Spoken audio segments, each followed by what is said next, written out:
paz do Senhor, querido espectador do canal EBD em Estudo. Que alegria tê-lo conosco mais uma vez para comentarmos mais uma lição das nossas escolas bíblicas dominicais. Dessa vez damos início a mais um trimestre, onde estudaremos relacionamentos em família. Nesse vídeo nós faremos o comentário da lição de número 1. Nós falamos aqui da congregação em Boa Esperança, onde somos pastoreados pelo pastor Georgen, em Parnamirim, no Rio Grande do Norte. Fique conosco até o final, não esqueça de subscrever o nosso canal, dar aquele joinha, compartilhar esse conteúdo para que alcance cada vez mais pessoas.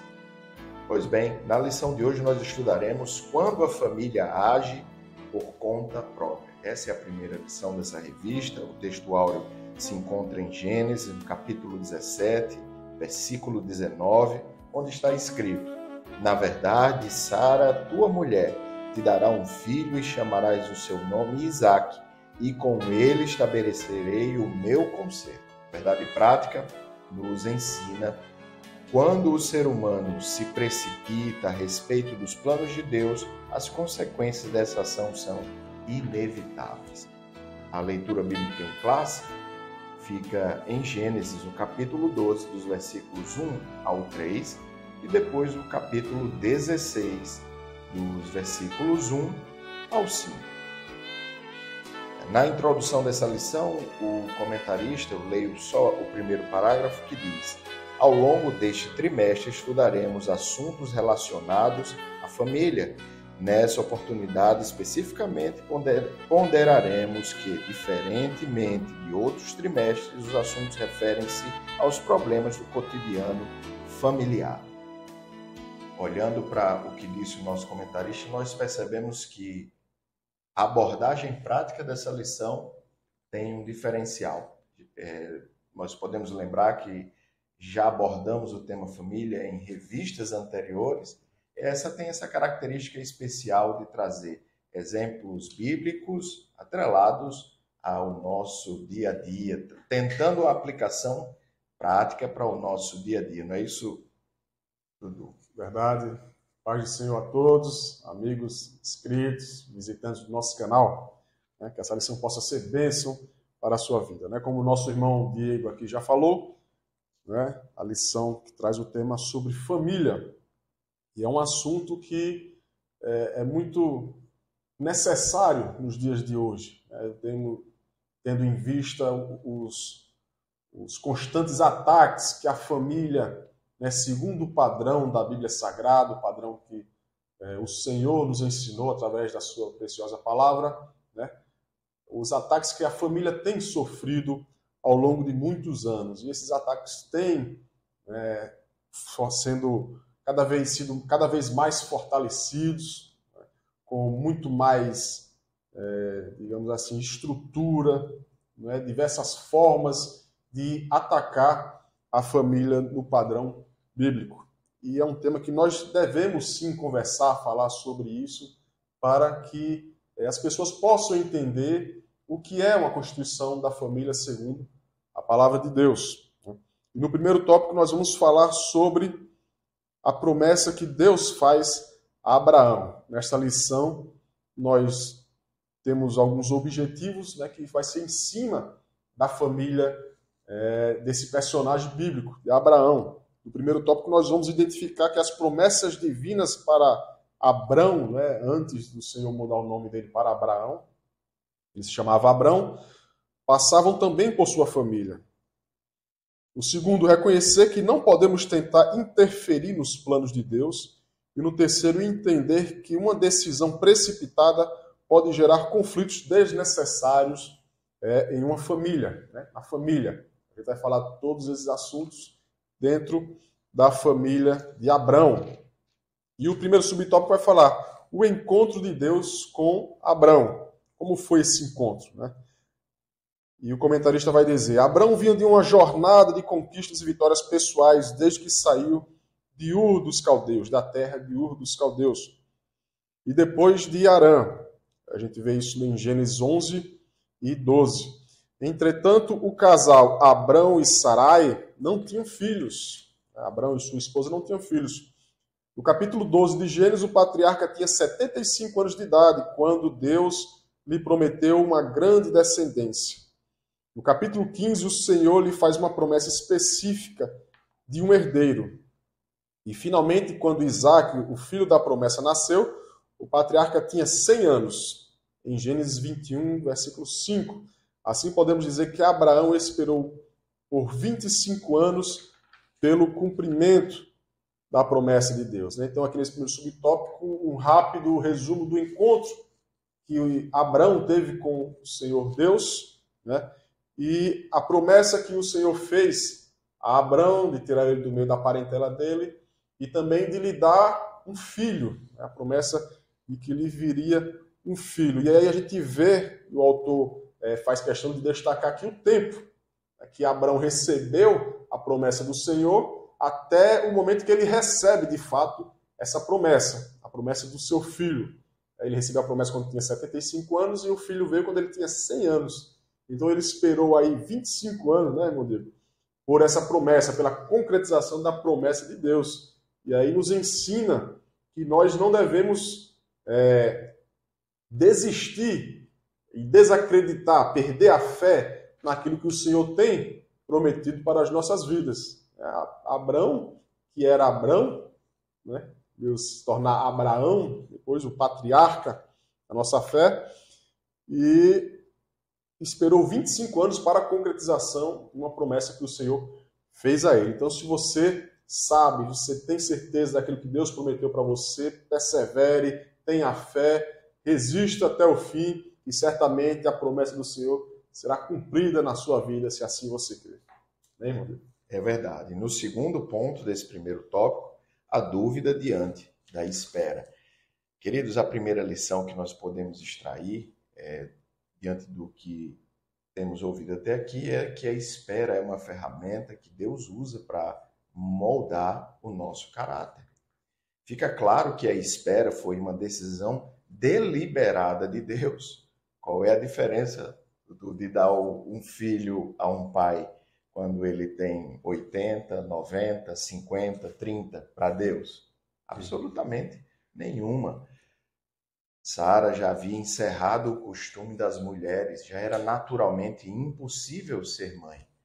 Veja, e Deus acrescentou a isso a espera para tratar e moldar o caráter do seu servo.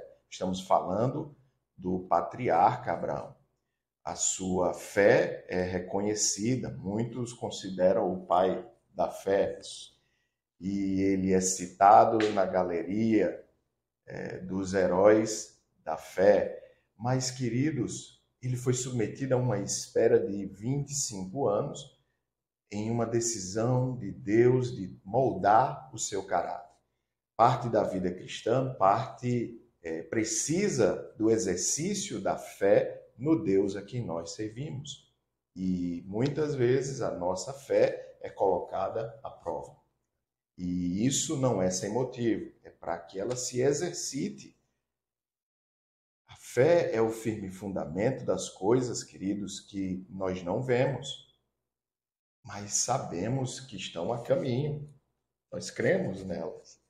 E eu me refiro às promessas. E Deus usa o tempo de espera para moldar o nosso caráter e purificar a nossa fé. É sob fogo que o ouro é provado e também purificado. Ou seja, sem essa espera, a fé que Abraão tinha não teria sido purificada, colocada à prova, já que ele precisou esperar. Diante de promessas tão grandes, não é? Ele questionou, mas Senhor, e para que tudo isso se eu não tenho filhos? Né? Morre comigo a minha descendência e tudo que eu receber vai passar para um estrangeiro. Eu não tenho filhos. E Deus fala para ele que não seria assim, mas ele seria pai, renovando a sua promessa. E vale a pena esperar, né? A promessa. Verdade. Como o nosso irmão Diego falou, né? Mesmo diante de tudo que ele tinha para desistir dessa promessa, né? Mas ele creu Por isso que ele está na galeria dos heróis da fé, né? Hebreus 11, versículo 8, porque ele confiou na palavra do Senhor, quando o Senhor mandou ele se retirar da sua terra e do meio da sua parentela. E no terceiro subtópico, o Senhor ele vai, né, o autor vai fazer questão de mostrar aqui que Deus ele reafirma, ele fala a Abrão de uma maneira bem sucinta, para que Abrão entendesse e pudesse crer na promessa que ele fez. Né? Como vimos em Gênesis 15:4, traz a promessa de um filho. No versículo 7, o Senhor diz, eu sou o Senhor. Ele fez questão de firmar isso aí para Abrão. Eu sou o Senhor. Versículo 7 do capítulo 15. De modo que ele desfez a preocupação do patriarca. Sabia a preocupação que havia no coração de Abrão, né? Então ele queria deixar bem claro para Abrão que ele era o Senhor, ele podia todas as coisas, não havia nada impossível para ele, né? E ele especificou a promessa. Quando ele fala, este não será o teu herdeiro. No capítulo 15 e no versículo 2, ele vai falar sobre a quem o Senhor está se referindo no herdeiro, né? Aqui na lição está marcado como Ismael. Quando ele especifica, diz que este não será o teu herdeiro. Então, acreditamos que aí seja um problema, uma falha aí de digitação que ocorreu, porque esse versículo está se referindo, na verdade, ao criado da casa de Abrão, né? Que era Eliezer. A gente vai ver lá no capítulo 15, versículo 2. Então, talvez tenha ocorrido aí um erro de digitação. Queremos agradecer aqui ao nosso professor Aritônio, ali do setor 4, do canal Resumo de Aula, que nos mostrou aqui esse pequeno equívoco aqui, talvez, de digitação. Né? Deus abençoe, irmão Aritônio, sua vida e seu ministério de aula, como professor na EBD, como ministro na casa do Senhor. E, então, dando continuidade aqui, fala, mas aquele que de ti será gerado, esse será o teu herdeiro. Então, aqui ele está se referindo a Isaac. Aqui está correto, como está escrito aqui. Em Gênesis 15:4. Aqui Deus está afirmando a Abrão que suas promessas têm base no próprio caráter, pois ele não é homem para mentir, nem filho do homem para se arrepender.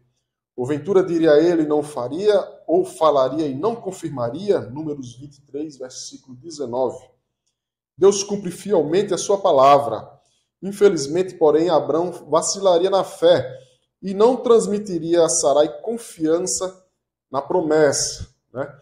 Então, mesmo Abrão sendo destacado lá em Hebreus 11, versículo 8, como um dos heróis da fé, né? A gente vê esse percalço aqui de vacilo na sua fé nesse período em que o Senhor prometeu a ele um filho. E nos mostra que a nossa vida cristã, a nossa vida, a nossa fé, ela tem altos e baixos, meu Deus. O próprio Abraão, que foi o herói da fé, ele teve os seus altos e baixos. O seu pico da fé é considerado amigo de Deus, próximo de Deus, falou com Deus, né? Mas teve o seu momento de vacilo na fé, o seu momento de baixa na fé. E da mesma forma é na vida de todos nós. Né? Todos nós temos os nossos altos e baixos. É verdade. E assim nós chegamos ao segundo tópico da nossa lição, cujo título é Interferência no Plano de Deus. O primeiro ponto desse segundo tópico é a tentativa de Sarai em ajudar a Deus. Vejam só como custou caro essa tentativa de ajuda, né? Até hoje Israel sofre problemas por causa dessa tentativa de ajudar ao plano de Deus. Queridos, isso é um lembrete para nós de o quanto se antecipar à ordem e à vontade de Deus é problemático. A nós é dado o livre-arbítrio de tomar as nossas decisões, queridos. Veja, você não é obrigado a seguir o plano de Deus. Essa é uma questão que nós precisamos ter claro, não tem ninguém dentro de jaulas. Sara não estava numa jaula e proibida de seguir o seu próprio caminho. Compreenda isso. Nem Abraão também. A questão que se coloca aqui para o nosso aprendizado é que existe um caminho mais elevado que o nosso. Paulo fala dele dizendo que existe uma vontade que é boa, perfeita e agradável. Às vezes a nossa vontade parece boa aos olhos, mas o seu fim são caminhos de morte. Há coisas ou decisões que nós pretendemos tomar que parecem agradáveis aos nossos olhos, mas acabam trazendo consequências negativas. A vontade de Deus é boa, perfeita e agradável, porque a sua visão é eterna, ilimitada. Ele nos lembra disso, nos advertindo que os seus caminhos são mais altos que os nossos caminhos, os seus pensamentos muito mais elevados que os nossos. Veja, mas mesmo assim, Sara e Abraão, Sara não fez isso sozinha, né? Decidiram tentar ajudar a promessa. E Sara coloca dentro de sua casa, dá a Abraão, ou Abrão nesse momento, como mulher, a sua serva Agar. E dessa união, ela concebe e vem a ser mãe de Ismael, né? Porque nós sabemos que acaba sendo de onde saiu a descendência que saíram as nações árabes, né? Edom, por exemplo, né? Então, a lição aqui transmitida é a tentativa de Sarai em ajudar vem como consequência ou como resultado da falta de paciência, de longanimidade, de esperar o cumprimento da promessa no tempo perfeito de Deus. Quando Deus promete, ele cumpre. Mas ele cumpre num tempo perfeito, que vai ser bênção para as nossas vidas. Veja, a bênção de Deus não acrescenta dores, né? Sabemos disso. Amém. E no segundo subtópico vai dizer, os dois vacilaram na fé. Né? E aí a gente vê esse exemplo de vacilo na fé desse casal e nos faz lembrar de outro casal que também vacilou, né? Juntamente, e colui os dois para caírem no pecado, né? Na desobediência a Deus, que foi Adão e Eva. Eva ouviu a serpente, comeu do fruto, chegou para Adão, deu para ele e Adão também comeu desse fruto. E os dois sabiam da promessa que eles tinham, né? Me refiro agora a Abraão e a Sarai. Deus ele tinha prometido a eles, né, que deles seria feita uma grande nação. Né? E tinha a promessa também de receber, de terem um filho. Né?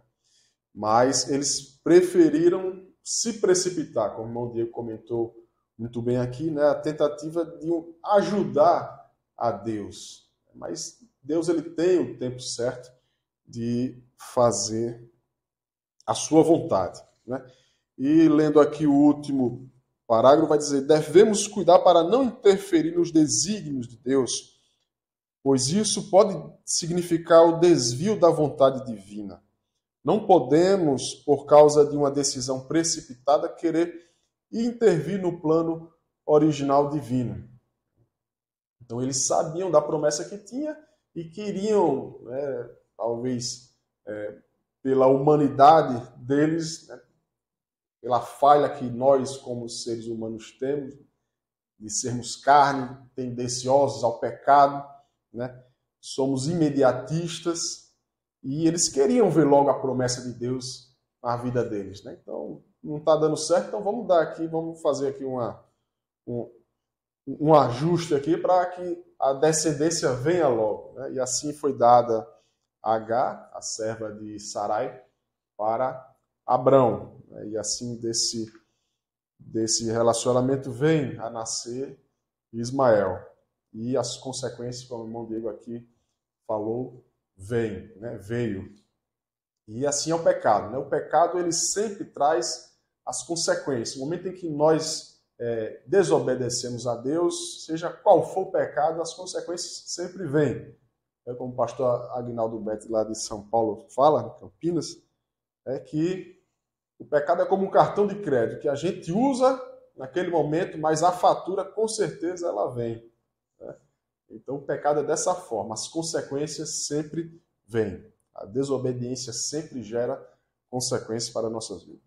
Exatamente. Parece que, às vezes, as pessoas passam no parcelado, É verdade. esquecem de pagar a fatura, e aí o Às juros... vezes as parcelas são infinitas. São duradouras, né? Isso é muito importante, queridos, olharmos para os exemplos que a Bíblia coloca e aprendermos com exemplos positivos e exemplos negativos, né? Tentar viver segundo as referências positivas e evitar o tropeço daqueles que cometeram erros e são referências negativas nesse sentido. É claro que Abraão e sua esposa Agar e sua esposa Sara, ou Sarai, por causa desse erro, não perdem a aliança ou a promessa. Isso é importante que se diga. Veja, Deus sempre busca a ocasião de abençoar, como o Pai amoroso que é. Como nós dissemos há pouco, às vezes essa relação é tão difícil, né, de compreender que nada do que fazemos deve ser por obrigação, né? E o cumprimento da vontade de Deus é para nosso próprio benefício, né? Ninguém é obrigado a viver segundo as Escrituras, mas quem decide fazer isso para glorificar ao Pai, honrar a Deus com sua vida e suas atitudes, experimenta a sua bênção. A precipitação é a falta de paciência, de fé e de disposição para se submeter à vontade de Deus. É de propósito, que às vezes é difícil se submeter à vontade de Deus, mas é o Papai do Céu tentando refinar o nosso caráter, proporcionar a nós oportunidades de exercer a paciência, a confiança, a esperança. Veja, o que Deus fala para Abraão é muito profundo. Eu sou o teu escudo e por causa disso tu receberás uma imensa recompensa. É o ânimo para aguardar o cumprimento da promessa confiante. Queridos, esse é um exercício que não é fácil, mas que saímos do outro lado fortalecidos. Uma fé exercitada. Se é verdade que músculos sem exercício atrofiam, Deus sabe que uma fé sem exercício atrofia também. Às vezes, orando, eu peço uma direção e a resposta não vem. Mas é a hora em que o nosso caráter está sendo provado para saber se antes de tomar aquela decisão eu realmente me importo com a vontade do Pai ou se perguntei só por proforma. Não. É aí onde o nosso caráter é exercitado. Onde você espera, demonstrando o seu interesse de submeter a sua vontade à vontade de Deus, para a glória dele. A precipitação teve um preço muito alto, como nós já dissemos. O comentarista conclui esse terceiro ponto do segundo tópico, dizendo assim: a consequência dessa precipitação de Abraão permanece até hoje, com as sementes de Ismael e Isaque, ou seja, judeus e árabes. Amém. Só comentando aqui essa última frase, né? Não necessariamente nessa ordem que foi colocada aqui, né?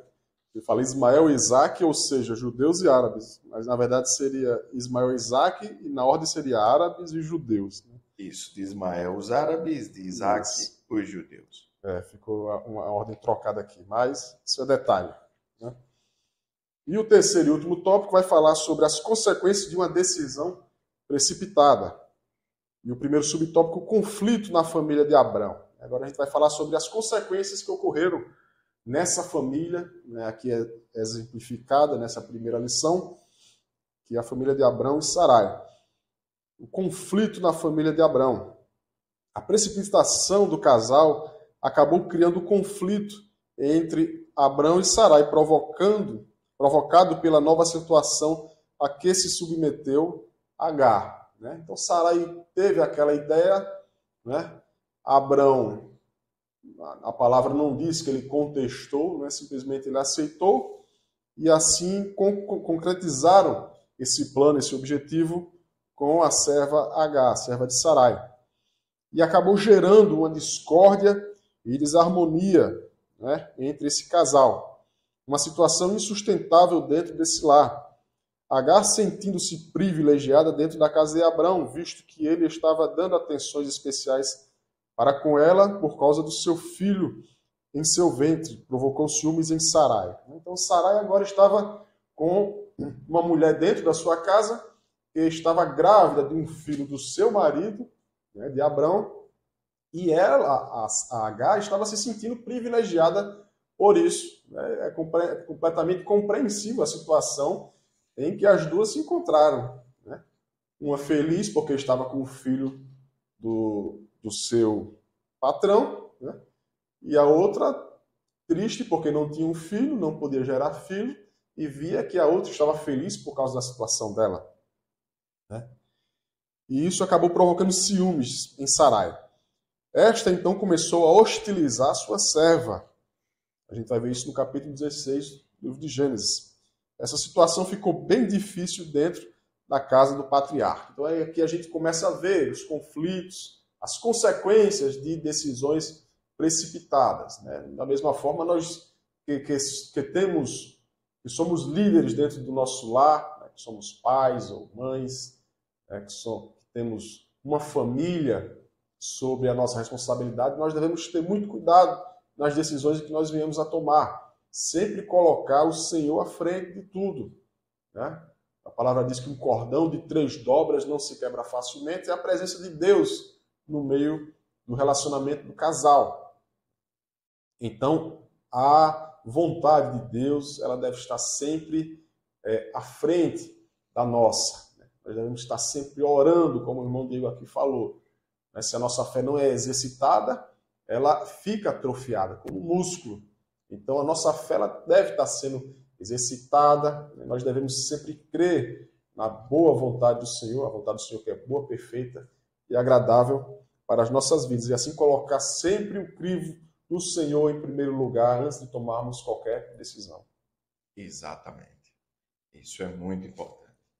No segundo ponto desse terceiro tópico, nós vamos ver a fraqueza de Abrão. Né?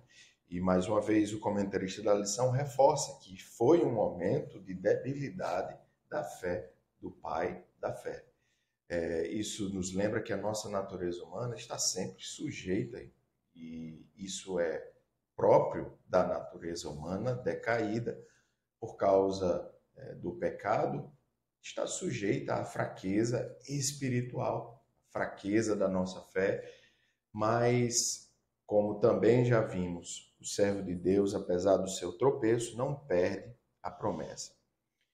As consequências vieram, trouxe desestabilidade para a sua família, para a sua casa, intrigas, brigas, e tudo isso consequência dessa decisão de se antecipar, de se precipitar ao cumprimento da promessa do Senhor no seu tempo perfeito. De tudo isso, a gente reforça o aprendizado, deve reforçar o aprendizado de aguardar na promessa, se fortalecer. É importante nós sabermos que nessa batalha espiritual existe uma conspiração constante da carne contra o espírito. O exemplo do patriarca só nos faz lembrar que ninguém está a salvo da influência dessa carne decaída. Né? Estamos falando do pai da fé, citado até por Jesus, de como quando o patriarca viu seu dia e se alegrou, mas apesar disso teve esse momento de fraqueza, a fraqueza de Abrão. E olhando para o servo de Deus, olhando para a nossa debilidade, a gente precisa cada vez mais exercitar a nossa dependência da graça e da virtude que vem do alto, queridos. Amém. E o terceiro e último subtópico vai falar uma opinião equivocada acerca de Deus. Que opinião é essa? A opinião que Sarai citou no versículo 2 do capítulo 16, quando ela vai dizer: o Senhor tem me impedido de gerar. Parecia que ela estava afirmando que Deus havia falhado com ela para gerar filhos. Ela afastou-se do lugar de absoluta dependência de Deus e preferiu decidir por si mesma, usando Agar como meio para cumprimento da divina promessa. E aqui a gente vê mais uma vez o ser humano, procurando colocar culpa em alguma coisa ou em alguém, transferir a culpa, para ter um álibi para desobedecer ao Senhor, para falhar com o Senhor. Na verdade, não foi o Senhor que falhou com ela, mas foi ela que acabou falhando com o Senhor no momento em que ela perdeu a sua fé. Nesse momento, não digamos perdeu a sua fé, mas no momento da sua fé debilitada, na sua baixa. E aí a gente lembra mais uma vez lá do Éden, quando eles caíram, Adão e Eva jogou a culpa na serpente. Não, foi a serpente que me enganou. E aí, antes disso, Adão joga a culpa para Eva. Foi a mulher que o Senhor me deu, Senhor. Aí a mulher, não, foi a serpente que me enganou. Sempre tentando transferir a culpa. E no caso, a Sarai, para fazer a vontade dela e não a de Deus, jogou a culpa no próprio Senhor. Foi o Senhor que está me impedindo de gerar filho. Seu coração carnal fez com que ela desprezasse a fé. Nesse sentido, a fraqueza de Abrão não foi tanto de não agir sabiamente com Sarai, quanto a convencê-la a acreditar no milagre de Deus em sua vida. Mais uma vez, bem parecido com Adão. Quando Abrão ouviu essas palavras de Sarai, ele não chegou a contestar com ela, não, Sarai, nós temos uma promessa de Deus, vamos aguardar. Mas não, Abrão cedeu, assim como Adão também cedeu ali no Jardim do Éden. Sua esposa precisava de uma experiência com Deus, capaz de dar-lhe o conhecimento suficiente para entender que o seu marido tinha razão no que dizia.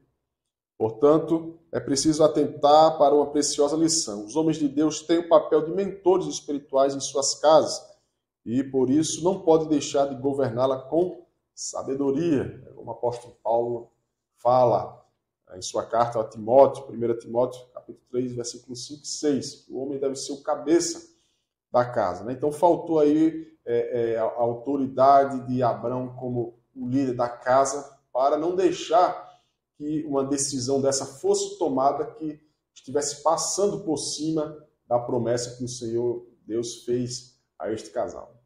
Exatamente. E assim, queridos, nós chegamos à conclusão da nossa lição. Já vimos que durante esse trimestre estudaremos de forma especial os relacionamentos em família.